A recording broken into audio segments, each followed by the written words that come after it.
В главной Иордании Якутска продолжается массовое священное таинство крещения. Верующие с раннего утра приезжают на купель на Зеленый Луг, чтобы искупаться в ледяной воде.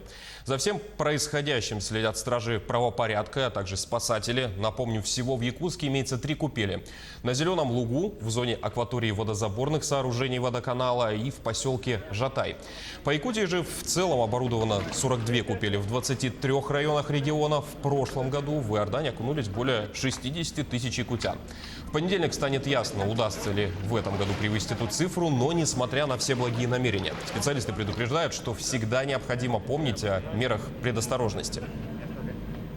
Человек должен быть подготовленный, в каком смысле закаленный, чтобы сердце было здоровое, по состоянию здоровья, чтобы было все в порядке. Ни в коем случае алкоголь не употреблять.